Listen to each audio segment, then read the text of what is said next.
Hello மக்களே, எல்லாத்துக்கும் வணக்கம். ஸோ நம்ம சேனலை வந்து ஃபர்ஸ்ட் டைம் பார்க்குறீங்க அப்படின்னா மறக்காமல் சப்ஸ்கிரைப் பண்ணி வச்சுக்கோங்க. ஓகேங்களா? ஸோ இது வரைக்கும் நம்மளோட அடா 24/7 ஆப்பை டவுன்லோட் பண்ணதில்லை அப்படின்னா மறக்காமல் டவுன்லோட் பண்ணி வச்சுங்க. ஸோ டவுன்லோட் பண்ணுறதுக்கான QR கோடு தான் வந்து இந்த QR கோடு. ஸோ அதே மாதிரி இப்போ பார்த்தீங்க அப்படின்னா நம்ம அடா 24/7 புக்ஸ் அண்ட் கோர்சஸ் எல்லாமே வந்து ஆஃபர் ப்ரைஸில் வந்து கொடுத்துட்டு இருக்காங்க. ஸோ இப்போ சேல்ஸ் வந்து போயிட்டு இருக்கு. சேல்ஸுக்கான ஆஃபர் வந்து நிறையாவே வந்து இருக்கு. ஸோ நீங்கள் மற்ற நாள் வாங்குறத விட இன்னைக்கு வாங்கினீங்கன்னா ரொம்ப அதிகமான விலை குறைவிலேயே வந்து வாங்க முடியும். ஓகேங்களா? ஸோ இதுக்கு வந்து ஆஃபர்ஸும் வந்து நம்ம கொடுத்துட்டு இருக்கோம். ஸோ இந்த ஆஃபரில் நீங்கள் இன்னும் எக்ஸ்ட்ரா ஆஃபர் வேணும் அப்படின்னா அந்த QR கோடை வந்து யூஸ் பண்ணிக்கலாம். அதேமாரி இந்த ஆஃபர்ஸ் பற்றி இன்னும் டீட்டெயில்ஸ் அதிகமாக நீங்கள் தெரிஞ்சுக்கணும் அப்படின்னு விருப்பப்பட்டீங்க அப்படின்னா ஸோ இந்த ஸ்க்ரீனில் தெரியக்கூடிய இந்த நம்பருக்கு வந்து கால் பண்ணீங்க அப்படின்னா நம்ம அகாடமிக் கவுன்சிலர்ஸ் வந்து உங்களுக்கு வந்து அட்டன் பண்ணிட்டு என்னென்ன புக்ஸ் வந்து இருக்குது, இல்லை என்னென்ன கோர்சஸ் வந்து போயிட்டுருக்கு, எவ்வளோ ஆஃபர்ஸ் வந்து கொடுத்துட்ருக்கோம் அப்படிங்கிறது வந்து உங்களுக்கு டீட்டெயில்டாக வந்து எக்ஸ்ப்ளனேஷன் வந்து கொடுப்பாங்க. ஓகேங்களா? ஸோ அதை யூஸ் பண்ணி நீங்கள் வந்து பர்ச்சேஸ் பண்ணிக்கலாம். பர்ச்சேஸ் பண்ணும்போது இந்த கோடு யூஸ் பண்ணீங்க அப்படின்னா எக்ஸ்ட்ரா 20% உங்களுக்கு ஆஃபர் வந்து இருக்கும். ஓகேங்களா? ஸோ இன்னைக்கு இந்த வீடியோவில் என்ன பார்க்க போகிறோம் அப்படின்னா நம்ம TNPSC எக்ஸாம் படிக்கக்கூடிய நபர்களுக்கு. ஓகேங்களா? ஸோ நம்ம எல்லாமே வந்து படிப்போம். ஒரு சிலர் வந்து ஒரு சில விஷயங்கள் வந்து படிக்க மாட்டோம். அதில் வந்து என்ன அப்படின்னா இந்த பாக்ஸில் இருக்கக்கூடிய கண்டென்ட். ஸோ இதில் வந்து எனக்கு என்னன்னா நமக்கு நிறையவே கொஸ்டினும் வந்து வரும். ஸோ பாக்ஸில் இருக்கக்கூடிய கண்டென்ட் அது வந்து கொஸ்டின் ஏரியாவே இருக்கும். ஸோ அது இந்த பாக்ஸில் இருக்கக்கூடிய கண்டென்ட்டை தான் நம்ம ஒரு சீரீஸாக வந்து கொண்டு போக போகிறோம். ஓகேங்களா? எனக்கு இந்த ஸ்கூல் புக்கில் இருக்கக்கூடிய எல்லா பாக்ஸ் கண்டென்ட்டையும் சேர்த்து நம்ம டெய்லியும் வந்து கொஞ்சம் கொஞ்சமாக வந்து நம்ம கவர் பண்ண போகிறோம். ஸோ இதில் எல்லா எக்ஸாமுக்கும் யூஸ் ஆகும். நீங்கள் Group 1 படித்தாலும் சரி, Group 2 படிச்சிருந்தாலும் சரி, அல்லது வந்து Group 4 படித்தாலும் சரி, உங்களுக்கு இந்த பாக்ஸில் இருக்கக்கூடிய கண்டென்ட்டை ஃபுல்லாக நம்ம கொண்டு போக போகிறோம். இது வந்து உங்களுக்கு ரொம்பவே யூஸ்ஃபுல்லாக இருக்கும்னு சொல்லி நான் நம்புகிறேன். ஓகேங்களா? அதேமாரி யூஸ்ஃபுல்லாக இருந்துச்சு அப்படின்னா ஒரு லைக்கை போட்டு விட்ருங்க. அதேமாரி உங்கள் ஃப்ரெண்ட்ஸுக்குமே வந்து ஷேர் பண்ணி விட்ருங்க. ஓகேங்களா? ஸோ இன்றைக்கி ஃபஸ்ட்டு என்ன பார்க்க போகிறோம்னா 10th புக்லேருந்து நம்ம பார்க்கலாம். ஓகேங்களா? ஸோ 10th சோசியல் சயின்ஸ்லேருந்து பார்க்க போகிறோம். ஸோ ஃபஸ்ட்டு கண்டென்ட் என்ன அப்படின்னு பார்த்தீங்கன்னா 1860 முதன்முறையாக திருமண வயது சட்டம் இயற்றப்பட்டது. ஸோ அப்பெருமை ஈஸ்வர சந்திர வித்யாசாகரே சாரும் அப்படின்னு சொல்லியிருக்காங்க. ஸோ இதில் வந்து என்ன சொல்ல வர்றாங்கன்னா, அதாவது ஈஸ்வர சந்திர வித்யாசாகர் அவர் வந்து உங்களுக்கு படிச்சிருப்பீங்க. எனக்கு வந்து இந்த சமூக மறுமலர்ச்சி இயக்கங்கள்லாம் இருக்குங்க. ஸோ அதில் வந்து இவர் வந்து வருவார். இவர் வந்து என்னன்னா விதவை பெண்களுக்கு வந்து திருமணம் செய்து வைக்கணும் அப்படிங்கிறத வந்து சொல்லியிருப்பாரு. ஓகேங்களா? ஸோ அது இல்லாமல் வந்து என்ன அப்படின்னா ஏன் இந்த சட்டம் வந்து கொண்டு வராரு, அதாவது திருமண வயது சட்டம் வந்து கொண்டு வராங்க அப்படின்னா இவரோட விருப்பத்தின் பேரில் தான் வந்து கொண்டு வருவாங்க. இவர் வந்து கட்டாயமும் படுத்தியிருப்பார். ஏன் அப்படின்னா இளம் வயதில் வந்து விதவைகள் வந்து அதிகமாக ஆகிறாங்க. ஸோ அப்படின்னா வந்து என்னன்னா இந்த ஏஜை வந்து இன்க்ரீஸ் பண்ணிட்டோம்னா, ஏன்னா உங்களுக்கே தெரியும் நம்ம தாத்தா பாட்டி எல்லாமே வந்து ஒரு சிலர்லாம் வந்து 13 வயசு 12 வயசுல வந்து கல்யாணம் பண்ணியிருப்பாங்க. ஓகேங்களா? ஸோ அப்போ 13 வயசு 12 வயசுல கல்யாணம் பண்ணும்போது எனக்கு ஒரு 40 வயசு வர்றப்போ விதவைகளோட எண்ணிக்கை வந்து அதிகமாக இருக்கும். ஏன்னா கணவன் வந்து இறந்துருவாங்க. ஸோ அதுக்கப்புறம் வந்து பல்வேறு காரணங்கள் இருக்கலாம். ஸோ அது வந்து சமூக பழக்க வழக்கங்களாக இருக்கலாம். ஸோ அல்லது வந்து தனிநபர் இதாக இருக்கலாம். ஸோ ஒழுக்கக்கேடாக இருக்கலாம். இந்த மாதிரி பல்வேறு காரணங்கள் இருக்குது ஸோ அவங்க இறந்து போகிறதுக்கு. ஆனால் வந்து என்ன அப்படின்னா ஸோ அப்படி இறந்து போகிறவங்களோட அந்த எண்ணிக்கை வந்து குறையணும். ப்ளஸ் வந்து என்னென்னா பெண்களோட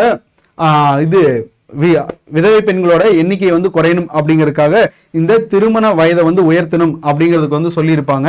ஸோ அதுக்காக தான் வந்து இந்த சட்டம் வந்து இயற்றப்பட்டிருக்கு. ஸோ எந்த வருஷம்னா 1860 யார் கொண்டு வந்திருக்காங்க, யாருனால கொண்டு வந்திருக்காங்கன்னா ஈஸ்வர சந்திர வித்யாசாகர் அப்படின்னு சொல்றாங்க. ஸோ அப்போ என்ன ஆச்சு அப்படின்னா திருமணத்திற்கான வயசு அப்படிங்கிறது வந்து 10ன்னு நிர்ணயிக்கப்பட்டுச்சு. எப்போ 1860. ஓகேங்களா? ஸோ அதுக்கப்புறம் மறுபடியும் என்ன பண்றாங்கன்னா 1891 ஸோ 1891 வந்து என்ன பண்றாங்க அப்படின்னா எனக்கு வந்து இந்த 10லிருந்து 2 இன்க்ரீஸ் பண்ணி என்ன பண்றாங்கன்னா 12 வந்து உயர்த்துறாங்க. ஓகேங்களா? ஸோ அதுக்கப்புறம் மறுபடியும் என்ன பண்ணிட்டாங்க அப்படின்னா 1925 12ன்னு இருந்ததை 13 வந்து உயர்த்திட்டாங்க. ஓகேங்களா? ஸோ இப்படிதான் வந்து எனக்கு கொஞ்சம் கொஞ்சமா ஏஜ் வந்து இன்க்ரீஸ் பண்ணிக்கிட்டே வந்தாங்க. ஸோ இன்னைக்கு இருக்கக்கூடிய காலகட்டத்தில் திருமண வயது அப்படின்னு பார்த்தோம்னா ஆண்களுக்கு அதிகாரப்பூர்வமா 21, அதே பெண்களுக்கு பார்த்தீங்கன்னா 18 வயசு. ஓகேங்களா? ஸோ இதுக்கு முன்னாடி கல்யாணம் பண்ணாங்க அப்படின்னா அது சட்ட ரீதியாக தவறு. ஓகேங்களா? ஸோ அப்போ இன்னைக்கு இருக்கக்கூடிய காலகட்டத்தில் அந்த 18, 21ங்கிறது வந்து ரொம்ப முக்கியம். ஆனால் அப்பெல்லாம் பாருங்க 10, 12 தான் வந்து இருந்திருக்கு. ஓகேங்களா? ஸோ இதில் வந்து என்ன அப்படின்னா எனக்கு வந்து இந்த திருமண வயது ஒப்புதல் கமிட்டி 1929 வந்து போட்டிருக்காங்க. அந்த கமிட்டி வந்து ஒரு ரிப்போர்ட் வந்து கொடுத்துருக்காங்க. ஐயா, நீங்க சட்டம்லாம் போட்டிருக்கிறீங்க, கரெக்ட் தான், அதுல எந்த தவறும் கிடையாது. ஆனா அந்த சட்டத்தை இம்ப்ளிமெண்ட் பண்ணியிருக்கீங்கல்ல, அதை எல்லாருமே வந்து கடைபிடிக்கிறாங்களா அப்படின்னு பார்த்தோம்னா, ஸோ அதுல வந்து என்னன்னா எல்லாருமே கடைபிடிக்கல அப்படின்னு வந்து சொல்றாங்க. ஸோ ஒரு சில ஜட்ஜஸ், ஓகேங்களா, ஏன்னா அதான் அவங்க தான் வந்து நீதிபதிகள். ஸோ அவங்களும் வழக்கறிஞர்கள், அப்புறம் ஒரு சில படித்த இளைஞர்கள் இல்லைன்னா படித்த மக்கள், அவங்க தான் வந்து என்னன்னா இந்த சட்டத்தை வந்து கரெக்டாக வந்து ஃபாலோ பண்ணுறாங்க அப்படிங்கிறத வந்து சொல்லியிருக்காங்க. ஸோ இந்த கண்டென்ட் தான் வந்து இந்த பாக்ஸில் வந்து இருக்கு. ஸோ இப்போ இதுலேயே பார்த்தீங்கன்னா நமக்கு கொஸ்டின் கேட்கலாமான்னா இதுலேயே கொஸ்டின் கேட்கறதுக்கான வாய்ப்புகள் நிறையா இருக்கு. ஓகேங்களா. ஸோ முதல் திருமண வயது சட்டம் எப்போ வந்து கொண்டு வந்தாங்க அப்படின்னா 1860. ஸோ இது ஒரு கொஸ்டின் ஆச்சா. ஸோ அதுக்கப்புறம் எந்த வருஷம் வந்து திருமண வயது சட்டம் 10லிருந்து 12 உயர்த்தினாங்கன்னா 1891. அதுக்கப்புறம் எந்த வருஷம் வந்து 13 உயர்த்தினாங்க அப்படின்னு கேட்டால் 1925. ஸோ இதை தாண்டி இன்னொன்று என்னன்னா திருமண வயது ஒப்புதல் கமிட்டி எப்போ போடப்பட்டாங்க? 1929. அதே மாதிரி முதல் திருமண வயது சட்டம் கொண்டு வரதுக்கு யாரு காரணமா இருந்தா? ஈஸ்வர சந்திர வித்யாசாகர். ஸோ அப்போ இந்த ஒரே ஒரு பாக்ஸ்லேயே பாருங்களேன், நம்மளே வந்து எடுத்தோம்னாலே 4 கொஸ்டின் வந்து இருக்கிறோம். இன்னொன்று இந்த பாக்ஸில் இருக்கக்கூடிய கண்டென்ட் எல்லாமே எனக்கு வந்து ஸ்டேட்மெண்ட் ரிலேட்டடாக கொஸ்டினா வந்து கேட்கலாம். ஸோ அதுக்கான பாசிபிலிட்டிஸ் வந்து இருக்கு. ஓகேங்களா. ஸோ அப்போ நம்ம டெய்லியுமே வந்து இந்த மாதிரி பாக்ஸ் ரிலேட்டட் வந்து கண்டென்ட் வந்து கொண்டு வர போகிறோம். இதை வந்து உங்களுக்கு எக்ஸ்பிளைனும் வந்து பண்ண போகிறோம். ஓகேங்களா. ஸோ அப்போ உங்களுக்கு வந்து கண்டிப்பாக இது யூஸ்ஃபுல்லாக தான் வந்து இருக்கும். ஓகேங்களா. ஸோ அப்போ இந்த ஃபர்ஸ்ட் பாக்ஸில் என்ன இருக்குன்னு பார்த்தாச்சு. ஸோ அடுத்தது பார்த்தீங்க அப்படின்னா ரெண்டாவது ஒன்று என்ன அப்படின்னா, அதாவது இது வந்து அதே தான். ஸோ எனக்கு வந்து சோசியோ ரிலீஜியஸ் மூவ்மெண்ட் தான். ஸோ நாட்டில் நிலவிய பசிக்கும் வறுமைக்கும் ராமலிங்கர் சாட்சியாய் இருந்தார் அப்படின்னு சொல்றாங்க. அடுத்தது பசியினால் இளைத்து போன மிகவும் சோறுற்ற ஏழை மக்கள் ஒவ்வொரு வீட்டிற்கு செல்வதை நான் பார்த்தேன், இருந்தும் அவர்களின் பசி போக்கப்படவில்லை. என் இதயம் கடுமையாக வேதனைப்படுகிறது. கடுமையான நோயினால் வேதனைப்படுபவர்களை எனக்கு முன்பாக பார்க்கிறேன். எனது இதயம் நடுங்குகிறது. ஏழை மகனாகவும் இணையில்லா நன்மதிப்பையும் களைப்படைந்த இதயத்தையும் கொண்டுள்ள அம்மக்களை நான் பார்க்கிறேன், நான் பலவீனம் அடைகிறேன். ஸோ இது வந்து என்னன்னா ஒருத்தரோட ஸ்டேட்மெண்ட் வந்து கொடுத்துருக்காங்க. ஸோ இது படிச்சு பார்த்தாலே உங்களுக்கு தெரிஞ்சிடும். அது இல்லாமல் பேரே வந்து கொடுத்துட்டாங்க, ராமலிங்கர் அப்படின்னு சொல்லிட்டு. ஸோ ஒரு யார் அப்படின்னா வள்ளலார், அவர்களை பத்தி தான் வந்து சொல்லியிருக்காங்க. ஸோ வள்ளலார் வந்து என்னன்னா ஏழை மக்கள், அதாவது பசியோடு இருக்கக்கூடிய ஒரு நபரையும், அதாவது கரெக்டான ஒரு சம்பாத்தியம் இல்லாம சாப்பாட்டுக்கே வழி இல்லாம இருக்கக்கூடிய ஒரு ஏழை குழந்தையோ அல்லது ஏழையோ பார்த்தா அவர் மனசு வந்து எப்படி வேதனைப்படும் அப்படிங்கறத இதுல வந்து சொல்லியிருக்காரு. ஸோ அப்ப இதுல இருந்து எனக்கு கொஸ்டின் கேட்கலாமான்னா கேட்கலாம். என்ன எப்படி கேட்கலாம் அப்படின்னா, இதில் இருக்கக்கூடிய கண்டென்ட் எடுத்துக்கிட்டு ஸோ இப்போ எனது இதயம் நடுங்குகிறது, ஸோ ஏழை மகனாகவும் இணையில்லா நன்மதிப்பையும் களைப்படைந்து இதயத்தையும் கொண்டுள்ள அம்மக்களை நான் பார்க்கிறேன், நான் பலவீனம் அடைகிறேன். ஸோ இப்போ இதை கொடுத்துட்டு இது யாரோட கூற்று அப்படின்னு கேட்கலாம். இல்லைன்னா இந்த வரிகளுக்கு சொந்தக்காரர் வந்து யாரு அப்படிங்கிறத வந்து கேட்கலாம். ஸோ நம்ம முன்னாடி என்ன நினைச்சிட்டு இருப்போம், இந்த மாதிரி யாராவது ஏதாவது சொல்லியிருந்தாங்க அப்படின்னா அது மோஸ்ட்லி வந்து ஐஎன்எம்ல இருந்து கேட்பாங்க அப்படிங்கிற மாதிரி நினைச்சோம். காந்தியோ நேருவோ இந்த மாதிரி யாரோ இருந்தாங்கன்னா அவங்கள பத்தி சொல்றத வந்து கேட்பாங்கன்னு நினைச்சிட்டு இருப்போம். பட் இப்போ எல்லாம் வந்து என்னன்னா எனக்கு வந்து நமக்கு தெரியாத சில நபர்களை கொடுத்தே கேட்குறாங்க. ஸோ அப்படி எனக்கு இந்த ஸ்கூல் புக்கில் பார்த்தீங்கன்னா வள்ளலார் அவங்க சொன்னத விஷயத்த எனக்கு வந்து இந்த மாதிரி பாக்ஸ் கண்டென்ட்டாக வந்து கொடுத்துருக்காங்க. இதுலேயுமே வந்து கேட்கலாம். ஓகேங்களா. ஸோ அப்போ இந்த மாதிரி பாக்ஸ் கண்டென்ட் படிக்கிறப்ப அடிஷ்னலாக அதை பற்றி படிச்சுக்கோங்க. ஸோ அவங்கள பற்றி இப்போ வள்ளலார் இருக்காருன்னா அவர் வந்து சத்திய தர்மசாலை வந்து எப்போ ஓப்பன் பண்ணாரு, ஸோ அதுக்கப்புறம் வந்து ஞான சபை வந்து எப்போ ஓப்பன் பண்ணாரு, அதுக்கப்புறம் வந்து அவர் எந்த ஊரில் பிறந்தாரு, ஸோ அப்படிங்கிற விஷயம் எல்லாமே இருக்கும். ஸோ அது எல்லாமே வந்து நம்ம படிச்சுக்கணும். ஓகேங்களா. ஸோ அடிஷ்னலாக இந்த பாக்ஸ் கண்டென்ட்டுமே வந்து நம்ம படிச்சுக்கணும். ஓகேங்களா.